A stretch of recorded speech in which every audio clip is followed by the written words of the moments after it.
B, do you know who is speaking at the Maryland commencement later today? No. You want to guess? No. You just asked me a out the blue question about who's speaking at Maryland. You think I'd really get? I know. I didn't graduate in Maryland. Kermit the Frog. You mean the person that played Kermit the Frog? Nah, dog. I mean the real Kermit the Frog. Yeah, like. Don't you think the Maryland? Don't you think the Maryland children are gonna be pissed off? Why you asked me to speak? Maybe that's a fair point. I don't know if there's a turtle frog rivalry in the world. It's about to be one. You got they're like, you call somebody from the Texas Tech Horned Frogs to come speak to the school. You didn't call me. They're calling it the commencement. Now, I mean, Kermit was created at Maryland. Jim Henson's a Terp. Jim Henson is passed. I still think we're going a little too damn far with all of this. Just saying. Cartoon with sports and everything else. Happy Commencement Day. How do you plan to celebrate? I'm not going to celebrate. I would have thought that the old athletic director did this. Who's the new person that pulled this one off? Man, I think it's cool. You know what? No, it's not cool, JP. You just went to the school. I've landed in a place. You just defended your team, your school. It's garbage. I got nothing but positivity for my team. I hope nobody get up there in no damn frog outfit talking like a frog. Dude, trying to sound like Kermit. It's Kermit. Like, I don't know how else to explain. Like, Kermit is going to give the commencement speech. That's how it's going down. You people could grow up and have web feet just like me. Shout out to all the graduates. Our Steve Sand's son, Scott, graduated from Indiana. Our friend Danny Frank's daughter, Rachel, is graduating from the University of Maryland right now. Congrats, girl. Dan Quinn spoke at his alma mater, Salisbury University. See, something like that I like.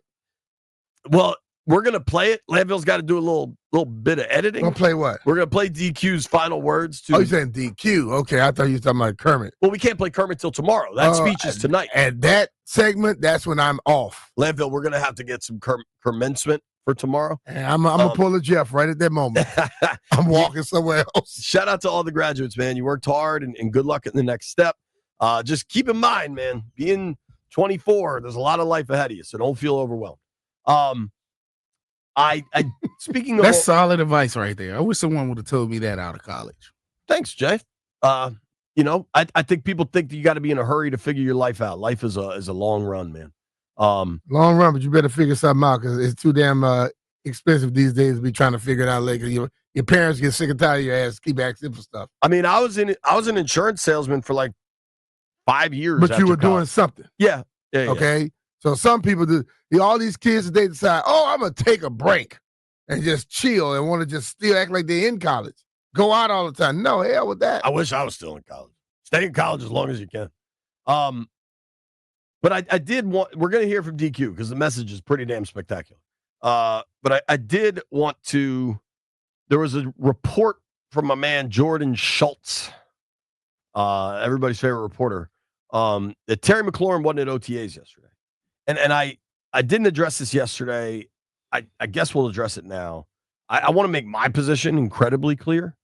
This is a 0 out of 10. If the scale is 100, it's a 0 out of 100. Mm-hmm. If the scale is 1,000, it's a 0 out of 1,000. Can you guess where I'm going with my scale? It's a 0. It's a 0. Yeah. There's multiple reasons why this is a 0. There's the obvious that Terry McLaurin's going into the last year of a contract without guaranteed money on it. And what happens when you're a veteran of a certain stature, you don't play on the last year of a contract without guaranteed money. Terry was an all-pro player last year. He was a Pro Bowl player last year. He broke the Washington franchise record for receiving touchdowns. Mm-hmm. Straight dog, hard worker, everything you want. Overwhelmingly likely, this is just business. Adam Peters talked at the owners' meetings. We're going to make Terry a commander for a long time. Business. Also, it could be nothing. It could be he had an excuse. It's graduation season. Going to what if his little cousin was graduating? I'm a moonwalk into this situation. Is it mandatory? No. Okay. So why the hell does it make a difference if he's there or not?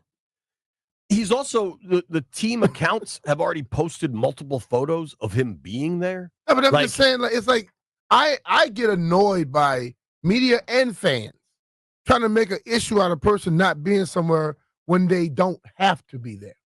There are situations, I think, where there's something larger at play. There's something bigger going on.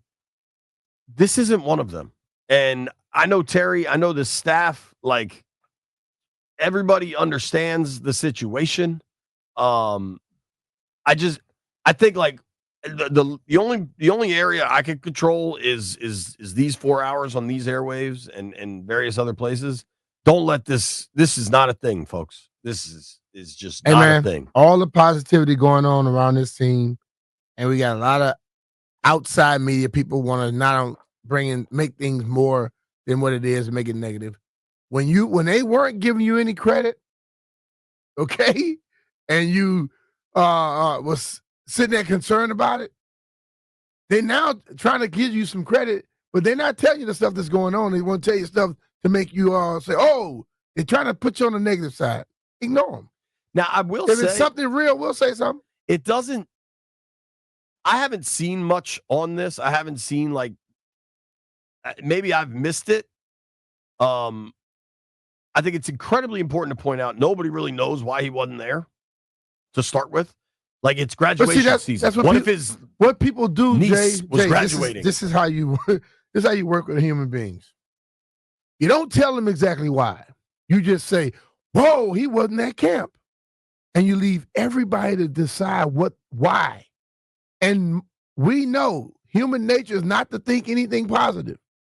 So you start getting all that going, and then it just gets on social media, and it goes back and forth.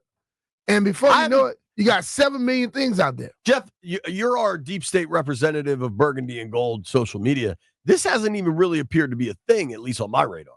Haven't came across mine either. Good. You know what? Congratulations, everybody. You're responding correctly. This is a 0 out of 10, 100,000. Zero. I know how. Listen, bro. I am the one that looks at social media the least. Yeah, you like those reels. No. I look at reels. That's just they not telling me nothing about sports. Right. I don't care about what people think about most things. I don't. Because when I see stuff, so I see a lot of stuff where people come in, well, I wonder why. And and it's always the same little folks. So there are a lot of people who consider themselves Commander fans who perpetuate a lot of BS all day.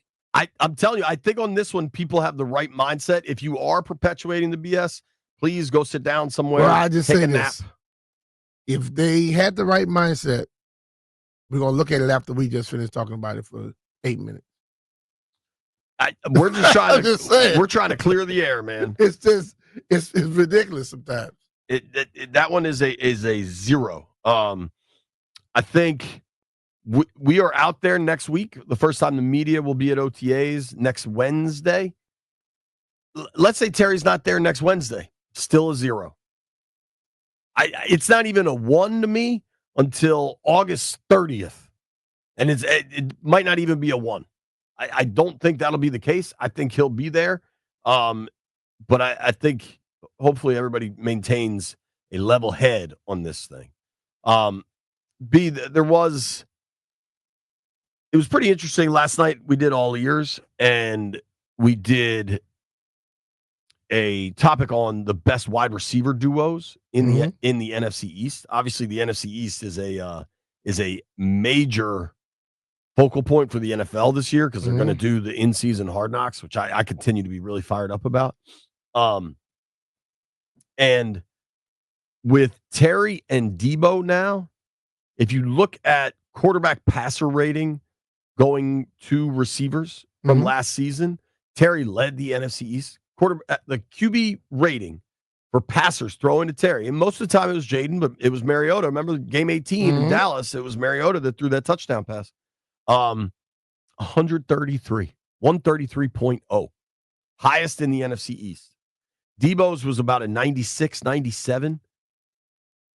So the two of them combined for, 130 and 90, call it 220, roughly, probably 225, which is really damn good. And you just make that into 112.5.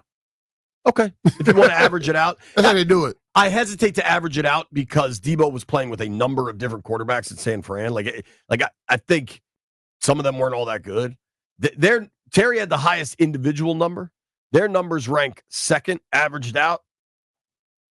The Eagles duo is pretty loaded too, man. AJ and Devontae were both over 120 combined, and so you don't have. It's not hard to average that one out. But I think people are excited about Malik Neighbors. The number 2 in New York right now is Wan'Dale Robinson or Darius Slayton. And people are excited about Pickens and Lamb, understandably. But for me with Dallas, things go as far as Dak Prescott's health. Yeah. And that over the last 3 seasons has been a recurring issue. So, there's a lot to think about. But I think folks should be really excited about the McLaurin Debo pairing. I think they're going to be quite good.